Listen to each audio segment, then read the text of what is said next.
যখন মানুষ আমাদেরকে দাওয়াত দেয় আমরা কিন্তু মানে দাওয়াতটা পেয়ে খুশি হই, যাওয়ার জন্য চিন্তা করি, ভালো সাজগোজ করি, আমরা কিছু জিনিসপত্র কিনি, মোস্টলি মিষ্টি কিনি, ফল টল কিনি, আজকাল আইসক্রিম কিনে, কেক কিনে,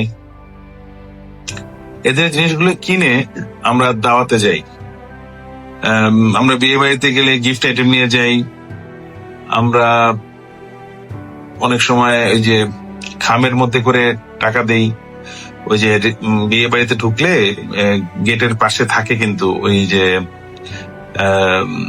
যেখানে বর কনেকে গিফট দেওয়ার জন্য জিনিসপত্র দেয়, অনেকে টাকাও দেয়, লিখে রাখে। আমরা একটা জায়গায় কখনো যাই না বা যেতে পারি না, অনেকে যায় অবশ্য, বাট বেশিরভাগ সময় আমরা যাই না, সেটা হচ্ছে হাসপাতালে। আমাদের পরিচিত মানুষজন, আমাদের আত্মীয় স্বজন, বন্ধু বান্ধব, রিলেটিভ বা ফ্রেন্ড সার্কেলে কেউ যখন হসপিটালে থাকে আমরা চেষ্টা করব তার সাথে দেখা করার, 5 মিনিটের জন্য হইলেও। হসপিটালে গিয়ে ফলটল নিয়ে যাওয়া, হরলিক্স টলিক্স নিয়ে যাওয়ার দরকার নেই। ওগুলা নিলে সাধারণত রোগী খায় না, রোগীর সাথে যারা থাকে তারা খায়।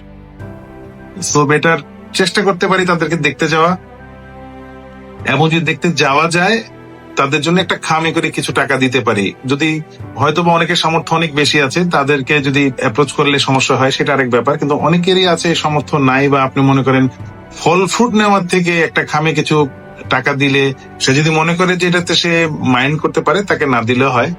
বাট এই ধরনের একটা চিন্তা ভাবনা যে যখনই কেউ হসপিটালে থাকবে, যখনই আপনার পরিচিত কেউ শুনবেন আপনি যে হসপিটালে আছে, চেষ্টা করবেন তাকে একটু দেখতে যাবেন, চেষ্টা করবেন 5 মিনিট সময় দিতে।